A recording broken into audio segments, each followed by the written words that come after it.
오늘 마지막 주일입니다. 올해 여기까지 인도하신 주님께 감사드리며 한 해 동안 치열한 세상의 유혹과 만만치 않은 어려움 속에서도 넘어지지 아니하시고 승리하시며 여기까지 달려와 주신 여러분께 주님의 이름으로 축복을 드립니다. 구원에 대한 주제를 가지고 오늘 7번째 시간을 맞이했습니다. 구원은 100% 선물로 받습니다. 우리의 노력으로 만약에 구원을 단 인류 역사상 한 명이라도 받을 수 있었다면 예수님이 오셔서 죽으셔야 할 이유가 없는 것입니다.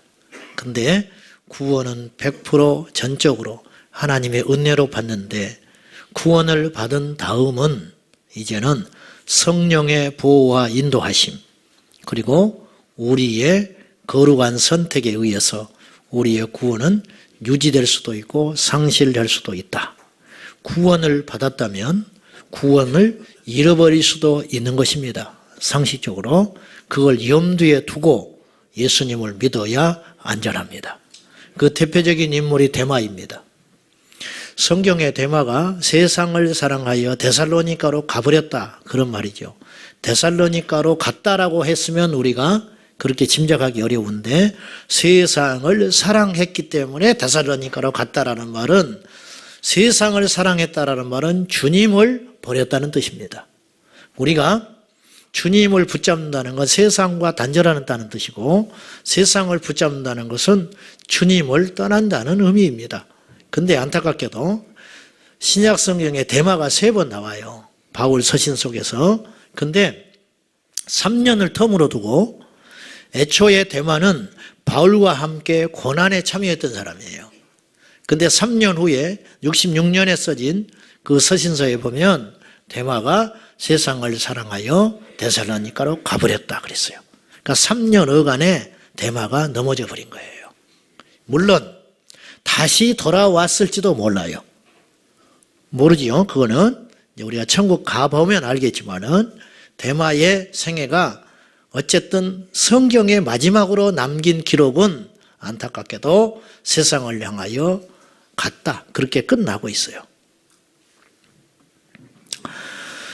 실족이라는 주제를 가지고 오늘 나눠볼 텐데요. 실족이라는 말은 헬라어로 스칸달리조라는 뜻이에요. 이것은 유혹, 덫이라는 명사에서 왔는데, 함정에 빠진다, 유혹에 걸려 넘어진다, 그런 뜻이 스칸달리조, 실족한다, 그런 뜻입니다. 오늘 본문에 보시면 실족이라는 단어가 연거푸 2번 나옵니다. 5장 29절에도 네 오른눈이 너로 실족하게 하거든 빼버려라. 30절에도 네 오른손이 너로 실족하게 하거든 찍어내버리라. 근데 이 실족이라는 말이 단순히 실패하고 혹은 망하고 그런 차원이 아니에요. 오늘 예수님께서 실족이라는 단어를 사용하시면서 갖고 나온 단어가 있어요. 그게 지옥이라는 단어예요. 그러니까 실족한다는 말은 단순히 어려워졌다든지 뭔가를 넘어졌다는 단순한 뜻이 아니고, 오늘 성경에서의 실족은 지옥을 가게 됐다, 그런 뜻이에요. 그러니까 엄중한 이야기죠. 엄중한 이야기. 실족하게 되면 3가지의 결과가 있는데, 첫째는 유혹에 넘어져 죄를 짓게 됩니다. 실족하면 죄에 넘어져요. 여러분, 오늘날 그리스도인들이 죄에 대한 심각성을 경고받지 않는 것에 대해 대단히 통탄할 일입니다. 교회는 천국만 노래하는 것이 아니고, 사랑만 이야기해야 되는 것이 아니고, 죄에 대한 엄중한 경고가 매주 있어야 돼요. 매주. 죄에 대한 경고를 잃어버렸다는 것은 그만큼 생명을 잃어버렸다는 뜻이에요. 예수님과 뜻과도 어울리지 않습니다. 기억하셔야 돼요. 실족하면 죄에 넘어집니다. 한 번 찍으면 넘어지지 않아요. 그러나 10번 찍히면 넘어갑니다. 천하장사가 없습니다. 우리가 죄의 유혹을 받을 때 반드시 해야 할 일이 하나 있는데, 도망하는 겁니다. 죄는 도망하고 악은 대적하는 거예요. 아멘입니까? 그래서 실족하면 죄에 넘어져요. 어떤 사람이 턱 넘어졌다. 이해할 수 없는 행동을 했다라는 건 그날 일어난 일이 아니에요. 이미 사단이, 세상이 그 사람을 향하여 수없이 넘어뜨린 거예요. 오늘 눈이 너를 실족하게 하거든 빼버리라 그랬죠. 한 번 본다고 넘어집니까? 수십 번, 수백 번, 수천 번, 수만 번 뭔가를 보다 보면 그것이 나를 지배하는 날이 온다는 거예요. 그러니 네가 원치 않게 자꾸 뭔가를 보고 있거든 눈을 찍어서 빼버려라. 그러고서라도 너를 지켜내야 한다. 주님이 엄중하게 이야기하는 겁니다. 두 번째는 실족하면 믿음을 포기하여 세상으로 가게 됩니다.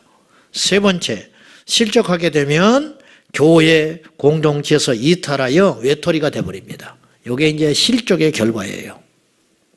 자, 오늘 우리에게는 현실적으로 실족과 관련하여 세 가지의 미래를 가정해 볼 수 있어요.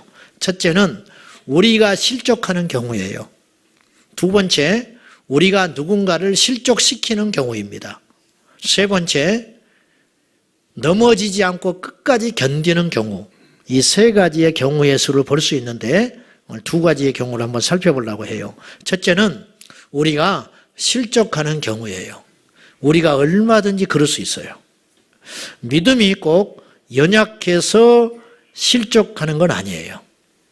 유혹은요, 세상의 시련과 시험은 맞춤식으로 다가옵니다. 연약한 자는 연약한 자대로. 초등학교 1학년을 유혹할 때는 사탕이면 충분해요. 그러나 대학교 1학년은 사탕 갖고 안 됩니다. 그렇듯이 마귀는 우리를 맞춤식으로 공격을 해오기 때문에 그래서 섰다 하는 자는 넘어질까 조심하라는 거예요, 바울이. 기도를 많이 하면 기도를 많이 하는 대로 교만해지기가 쉽습니다. 이게 시험이에요. 기도가 약해지면 약해진 대로 세상의 시련 앞에 무릎을 꿇습니다. 그러므로 기도를 하는 사람이나 안 하는 사람이나 동일한 선상에서 시험을 받는다는 걸 기억하셔야 돼요. 가난할 때도 시험을 받아요. 부자가 돼도 시험을 받습니다. 이걸 우리가 명심하고 깨어 있어야 한다, 그런 뜻이에요. 시험을 받으면 어느 날 예배가 중단됩니다. 사역에 열심히 식습니다. 얼굴에서 웃음기가 사라집니다. 교회를 지나칩니다. 교회에서 어느 날 전화를 하면 이제 초신자가 교회에 와요. 그러면 우리 교회가 전부인 줄 알아요. 건강한 상태. 우리 목사가 세상에 하나밖에 없는 목사인 줄 알아요. 자기 교회 안에 사역이 만사제치고 1순위가 됩니다. 근데 어느 날 시험이 와요. 시험이 오면 어떤 결과가 빚어지느냐? 교회에서 안 보이기 시작해요. 그러면 교회에서는 전화를 하지요. 그러면 전화 컬러링이 딱 바뀌어 있어요. 당신은 그러다가 세상의 노래로 탁 바뀌어 있어. 그리고 얼떨결에 전화를 받아요. 모르는 전화니까.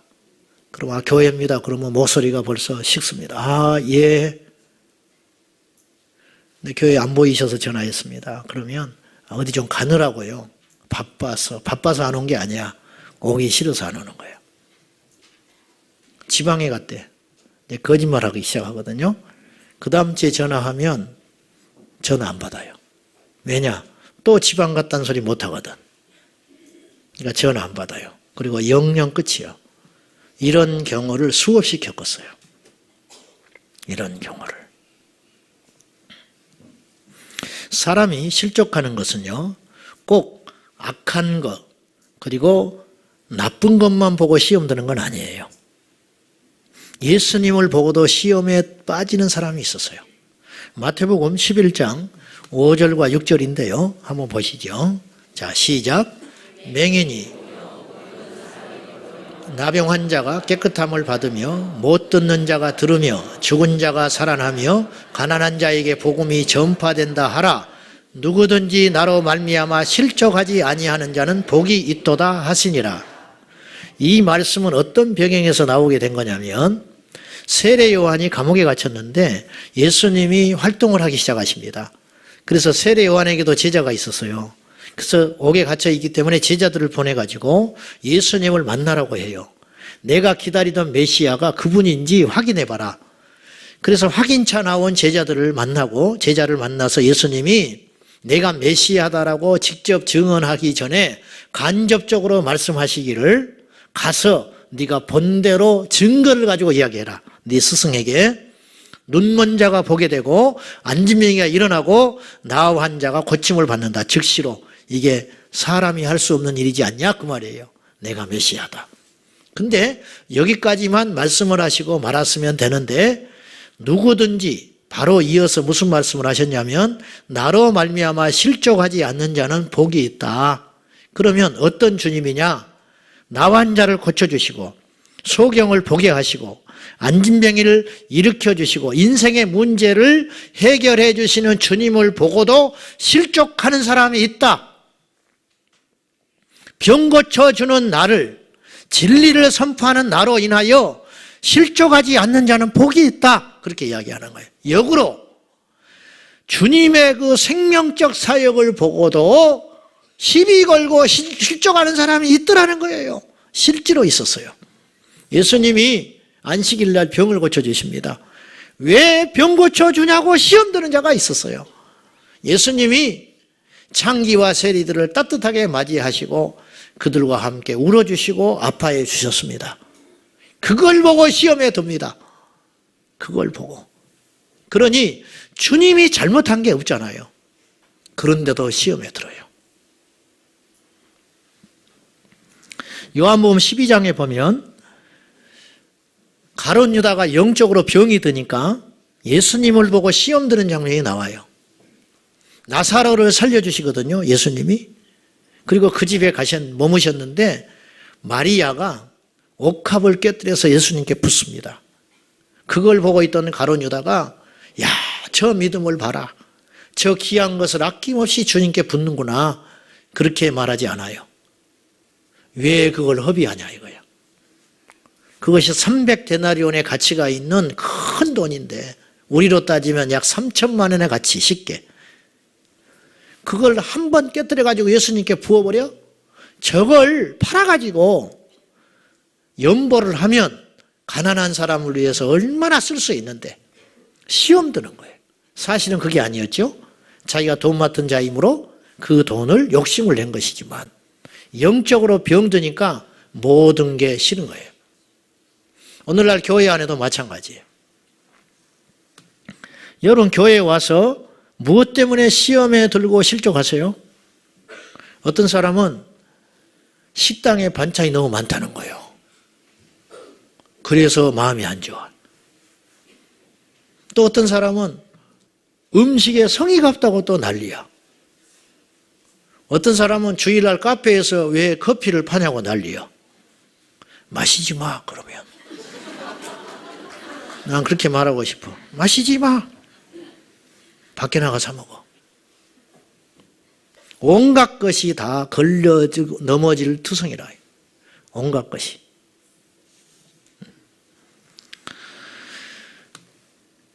잘못된 오해로 인한 실족은 오늘날 교회 안에 너무 많이 일어나고 있어요. 자, 여기서 하나 주목할 거. 제가 지금 교회를 떠나는 것을 중점으로 이야기하는 것 같은데 그게 아니고요. 교회를 떠난다는 건 어떤 위험성이 있는가 하면 교회라는 단어 자체가 에클레시아입니다. 어디로부터 불러냈다는 뜻이에요. 이 단어가 참 특이하지요. 여기서 생략된 단어가 있는데 세상으로부터 불러내서 모아놓은 곳이 교회예요. 그럼 아까 데마가 세상으로 갔다는 건 뭘 의미한다고 그랬어요? 하나님을 떠난다는 뜻이었어요. 그러면 세상을 떠난다는 건 믿음의 삶으로 돌아왔다는 뜻인데 에클레시아, 우리가 세상으로부터 떠나서 모아진 공동체가 교회라는 뜻인데 교회를 떠났다는 것은 다시 세상으로 갔다는 뜻과 다르지 않습니다. 물론 교회를 다니는 것이 구원을 보장해주고 온전한 믿음을 보장해주지는 않아요. 그렇지만 교회를 다니면서도 믿음을 갖기가 어려운데 실제적으로 교회를 떠나서 어떻게 믿음 생활합니까? 역으로 말하면 우치무라 간조가 주창한 무교의 주의는 원래 교회를 없이 하자는 운동이 아니에요. 참된 교회를 세우자는 운동이에요. 여러분 착각하지 마세요. 교회를 안 다니는 것이 마치 성숙하고 우월한 신앙인 양 그 미혹에 빠지지 마시고, 교회를 다녀도 우리가 안 변하는 일이 허다하게 많은데 우리가 교회를 안 다니고 어떻게 믿음 생활을 합니까? 그러니까 현실적으로 실족한다는 건 두 가지 의미가 있는 거예요. 교회를 떠난다는 것과 예수 그리스도를 떠난다는 의미를 갖고 있는 거예요. 이것을 이제 여러분이 갖고 오늘 말씀을 묵상해 보자는 거예요. 잘못된 오해로 인한 실족, 특히 교회 사역자들이나 리더십에 대한 실망과 오해로 인하여 얼마나 많은 사람이 실족하고 있는지 몰라요. 선교지를 방문한 단기 선교팀이 있는데 이런 일은 많이 일어납니다. 갔는데 선교사님을 이제 얼마나 고생할까, 이 낯선 곳에서 얼마나 힘들고 고생할까. 그러면 찾아간 단기 선교팀은 어떨 때 은혜를 받아야 받냐면 죽으라 고생하고 있어야 돼. 선교사님 부부는 아주 이 살가죽이 둘러붙고 그냥 파리하고 머리도 못 감고 옷은 다 떨어지기 직전이고 막 이렇게 다녀야 눈물 흘리고 은혜를 받고 헌금을 하고 와요. 근데 가서 봤더니 우리보다 더 큰 집에 살아. 선교사님이. 그리고 사람을 거느리고 살아. 운전기사가 있지. 일하는 아줌마들이 있지. 가서 말은 안 해. 그렇지만 이게 뭐야? 얼굴이 안 좋아. 그리고 갔다 와서 소문 다 냅니다. 그리고 선교지 끊어버려요. 시험 들고 온 거예요. 가서 은혜 받으러 갔다가. 여러분, 다르게는 생각 안 해보셨어요? 그분들이 왜 그렇게 사는지는 생각해 보셨어요? 나라마다요, 정책이 있어요. 외국인들이 와서 살려면 그 나라 현지인들을 고용해야 하는 법이 있는 나라가 있어요. 돈이 있어서 쓰는 게 아니에요. 그 나라에서 외국인들이 가서 자리 잡고 살려면 그 나라 현지인들을 고용해야 돼요. 법으로. 한 달에 5만 원, 10만 원 주면서. 그래서 기사 두는 거예요. 그래서 청소하는 아이들을 두는 거예요. 그거 생각해 보셨어요? 변명도 못해요, 선교사님들이. 왜 큰 집에 있는지 아세요? 수시로 한국에서 방문을 해요. 숙소를 어떻게 해요? 렌트하는 건 비용이 더 들어. 그냥 할 수 없이 큰 집에 빌려서 사는 거예요. 그러고 싶어서 그러는 게 아니에요. 그거 생각해 보셨어요? 그걸로 왜 시험에 들어요? 물질을 후원하고 헌금해서 말지 왜 시험에 드냐고. 그것이. 이건 하나의 예일 뿐이에요. 이런 일들이 무지무지하게 많습니다. 무지무지하게. 여러분, 실족하는 건, 시험에 드는 것은 자기 어리석음이에요. 자, 뻔뻔한 이야기 하나 할게요. 시험에 들면 자기가 손해요. 예수님은 주기도문에서 시험에 들지 않게 기도하라 그랬어요. 왜 시험에 드냐고. 왜 시험에 드냐고. 시험에 들지 않도록 기도해라. 기도가 없으니까 시험에 드는 거예요. 시험의 크기가 큰 게 아니고 내게 시험 들 수밖에 없는 믿음이 있기 때문에, 연약하기 때문에 넘어진다는 생각은 안 해보셨습니까? 제가요 16대전의 교회를 처음 나가가지고 시험이 첫 번째 든 일이 있었어요. 교회에 가서. 제가 2월 달에 교회를 갔는데 한두 달 지나니까 교회에서 돼지를 잡더라고. 부활절 날 돼지를 잡어. 교회 마당에서. 내가 시험 들었어요. 바닥에 피가 흥건해. 돼지 피가. 그래서 돼지를 잡아가지고 국밥을 끓여서 먹는데 나는 시험 들어서 밥 안 먹고 집에 갔어. 그 어린 게. 교회에서 왜 피가 낭자한 돼지를 잡냐는 거예요. 우리 집에서 돼지 자주 잡았거든요. 우리 집에서는 돼지 잡으면 괜찮고 교회의 사람들은 돼지 잡으면 안 돼. 이게 내가 시험 든 첫 번째 사건이었어. 시험이 들라니까요. 교회에서 돼지 잡는 것도 나는 싫더라고. 어떠세요? 여러분은 뭐 때문에 시험 들으세요? 여러분은.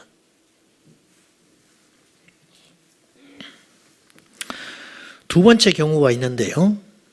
실족시키는 경우예요. 누군가를 실족시키는 거예요.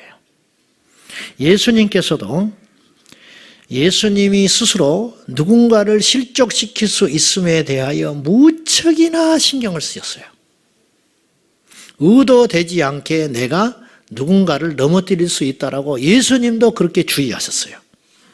요한복음 16장 1절입니다. 자, 봅시다. 시작.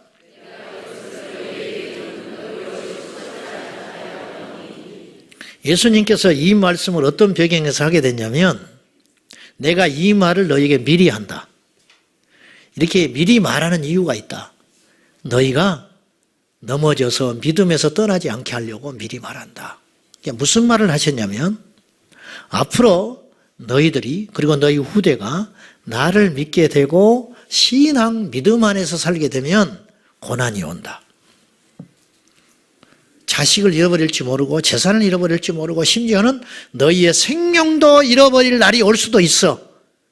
그것을 내가 미리 이야기하는 거야. 왜? 그래야 앞으로 그런 일이 닥칠 때 예수님이 미리 말씀하셨어. 이건 이상한 일이 아니야. 이건 혼돈스러운 일이 아니야.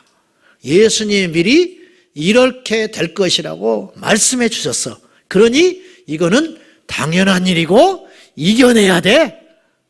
이렇게 마음을 먹게 하시려고 예수님이 미리 말씀하셨다는 거예요. 그렇게 말해놓지 않으시면 시험이 올 때 이건 뭐지? 예수 믿는 게 이렇게 힘들었어? 기도는 왜 응답이 안 되지? 우리가 예수 믿는데 왜 세상은 우리를 이렇게 공격하는 것이지? 그래서 넘어질까 싶어서 내가 미리 말한다. 이렇게 주님이 경고하신 거예요.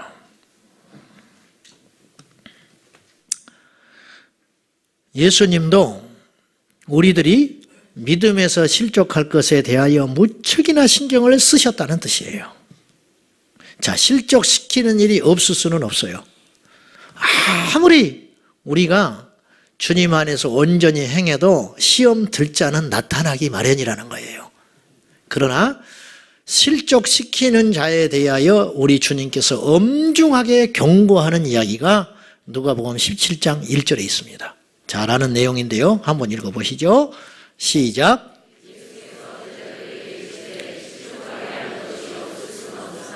그렇게 하는 자에게는 화로다. 실족을 안 시킬 수는 없다. 시험 드는 사람은 내 걸음걸이만 봐도 시험 드니까 내가 밥 먹는 것만 보고도 시험 들 수 있는 사람이 있다. 더럽게 많이 먹네. 그럴 수 있기 때문에 그걸 막을 수는 없더라.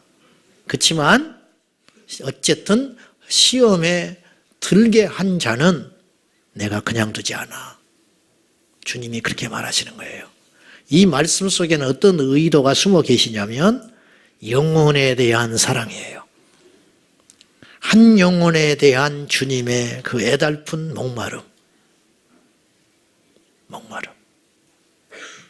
교회가 영혼을 사랑하는 마음이 없다면 그거는 교회가 아닙니다. 성도가 한 영혼에 대하여 사랑하는 마음이 없다면 그 안에 성령이 있는지 의심해 봐야 돼요.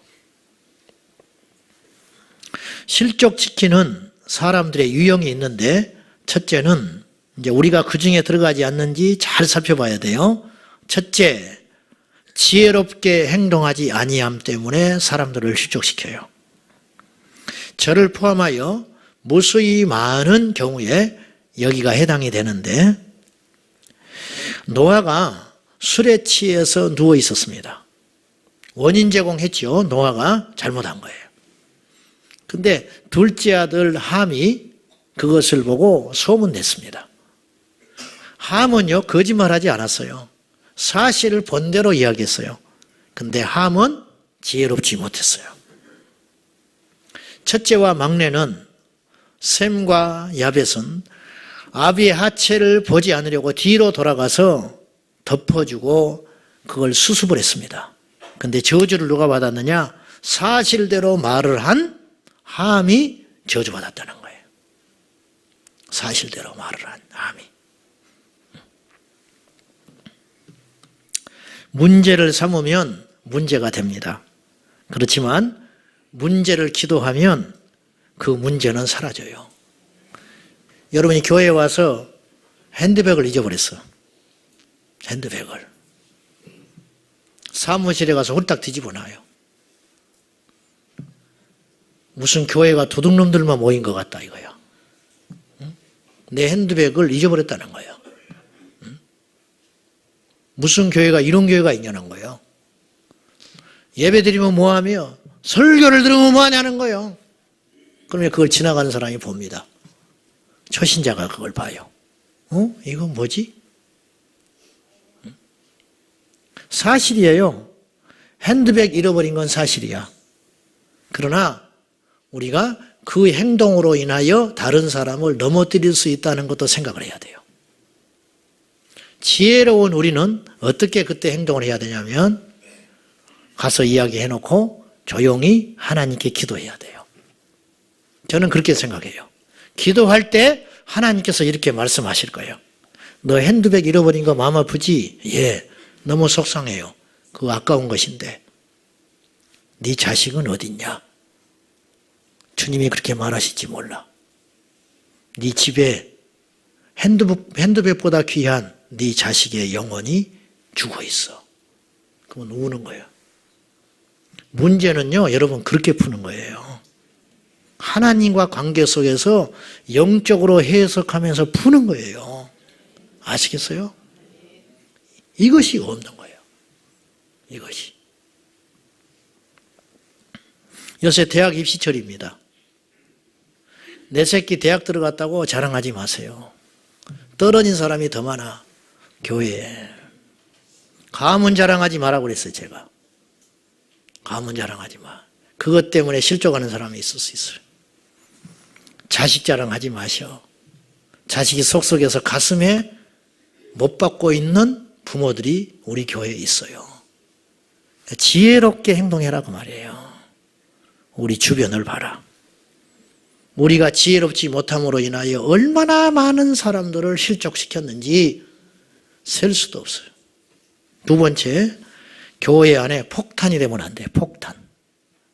항상 주변을 긴장시키는 사람들이 있어요. 언제 터질지 몰라. 회의 자리에 가면 그 사람 때문에 폭탄이 돼. 다 도망가야 돼. 그 사람만 나타나면 시끄러. 식당에 가면 식당이 뒤집어져. 3층 카페에 가면 카페가 뒤집어져. 봉사하는 어디에 가면 찬양대 갔다가 갈릴리가 확 뒤집어져.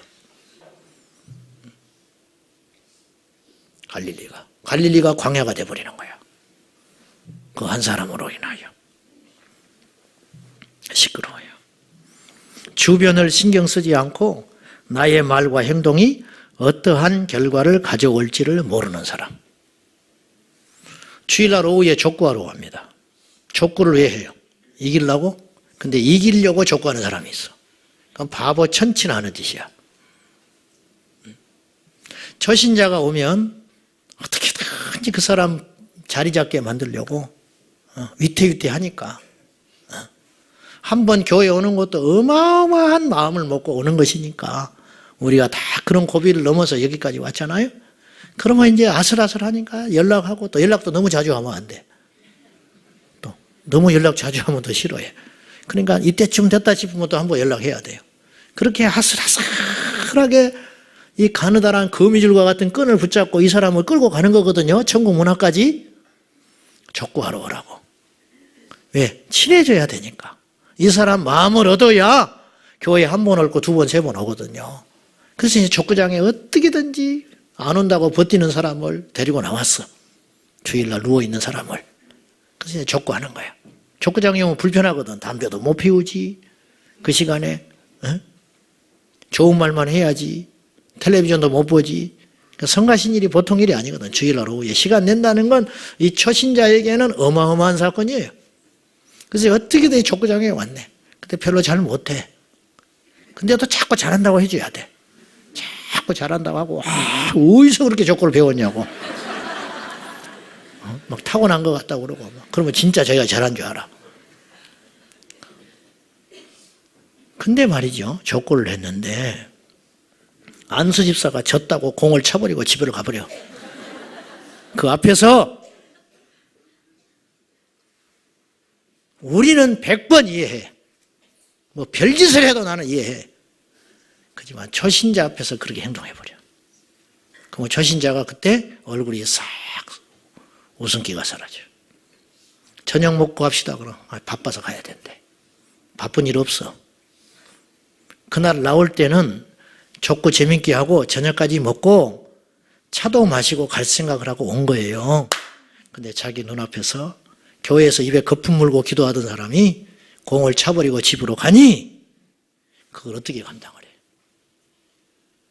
이런 일이요, 한국 교회 안에 수없이 많습니다.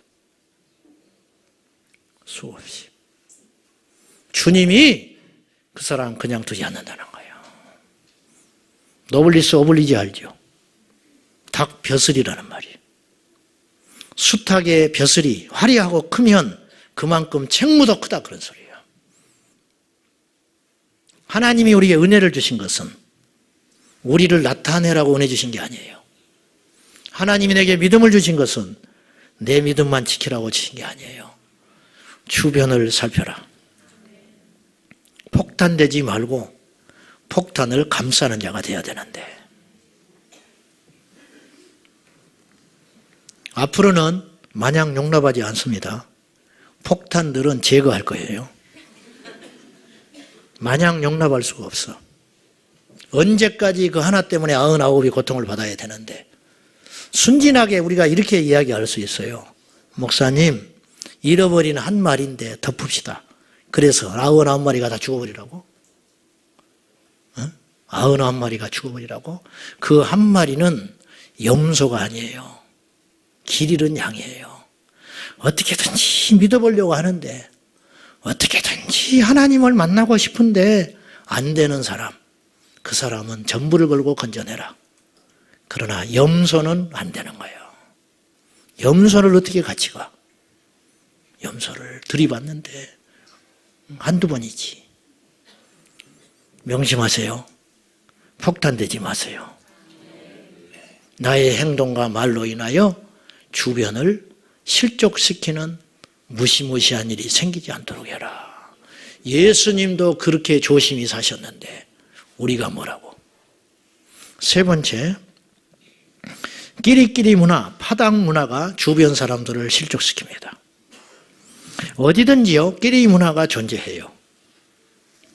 저도 특별히 친한 목사님들이 있어요. 노예 1년에 2번 회의하는데 가면 그 사람들하고만 밥을 먹어요, 제가. 나 그렇게 옹졸한 놈이야. 친한 사람 만나서 오랜만에 만났으니까 밥도, 그래서 옆자리 자리 잡아놓고 막 그런다고. 우리 장로님들하고 밥 먹어, 나는. 이렇게 잡아놓고. 끼리가 어디든지 있습니다. 그렇잖아요? 그걸 무시할 수는 없어요. 왜 마음에 드는 사람이 없겠어요, 교회에. 가까이 하고 싶은 사람이 있죠. 그러나 의식적으로 그걸 깨야 돼요. 의식적으로.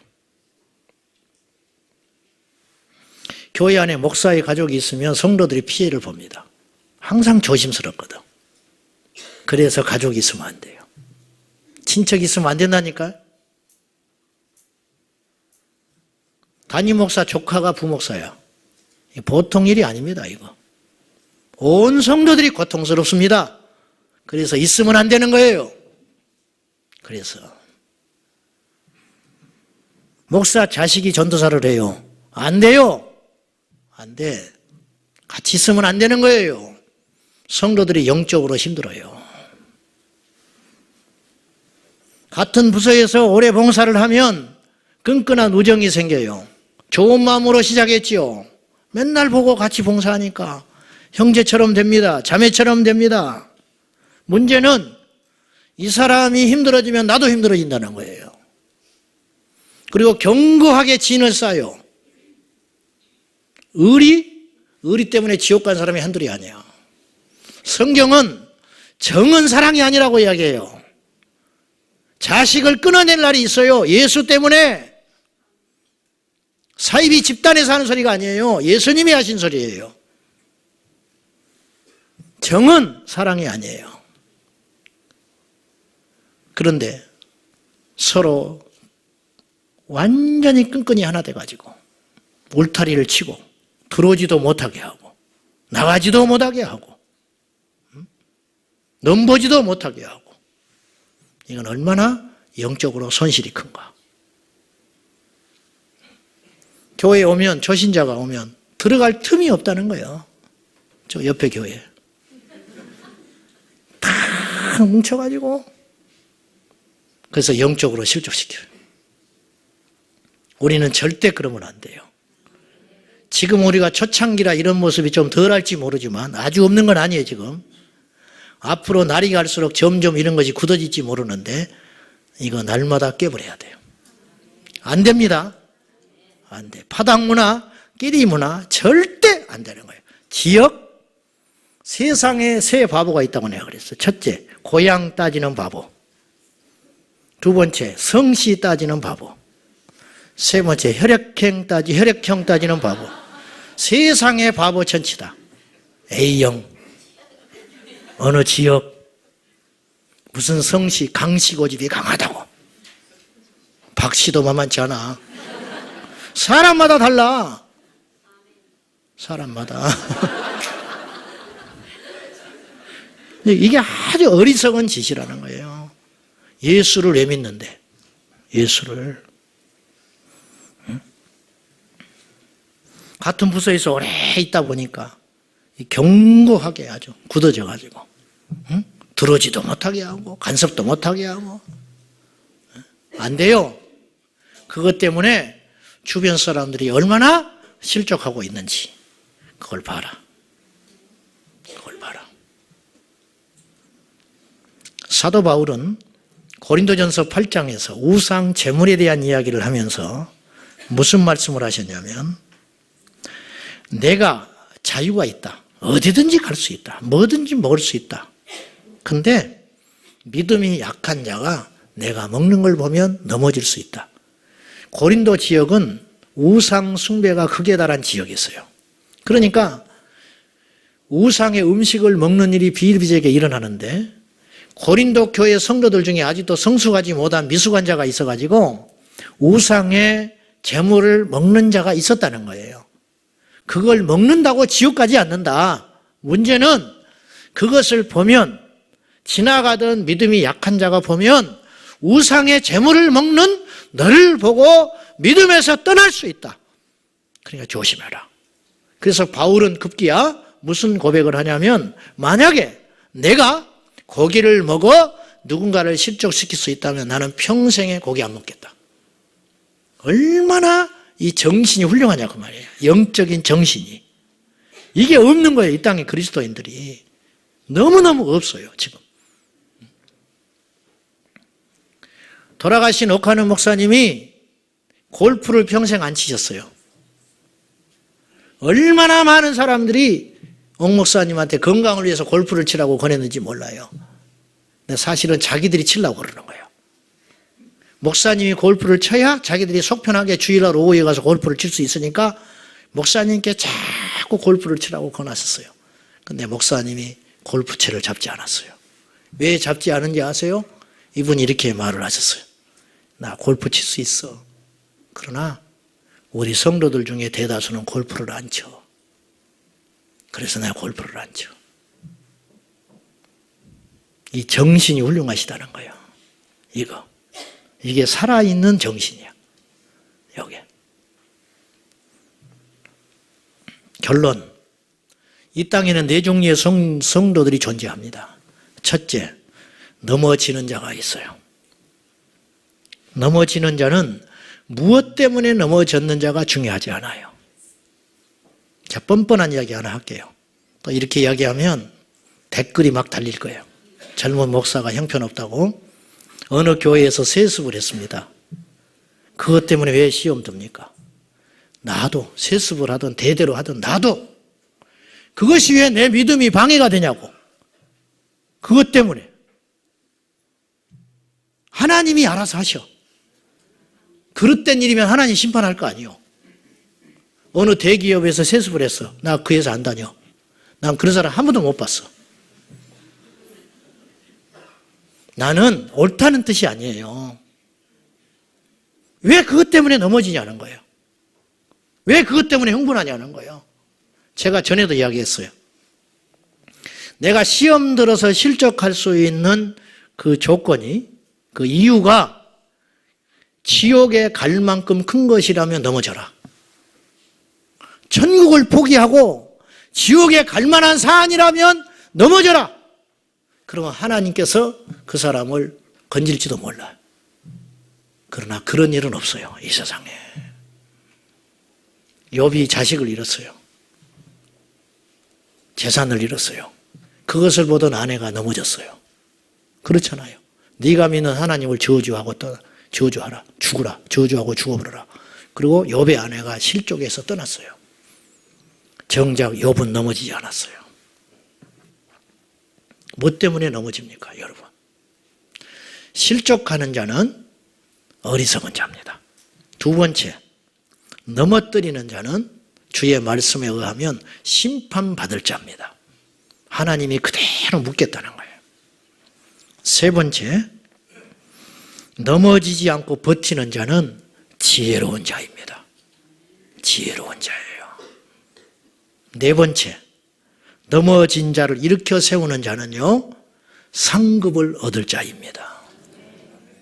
다니엘서 12장 3절에 많은 사람을 옳은 대로 인도하는 자는 하늘의 별과 같이 빛나리라. 베드로에게 주님이 십자가 달리시기 직전에 내가 너를 기도한다. 사탄이, 주님은 보셨어요. 사단이 너를 밀가부로 듯이 흔들어 대는구나. 넘어지게 하려고. 근데 내가 너를 위해 기도한다.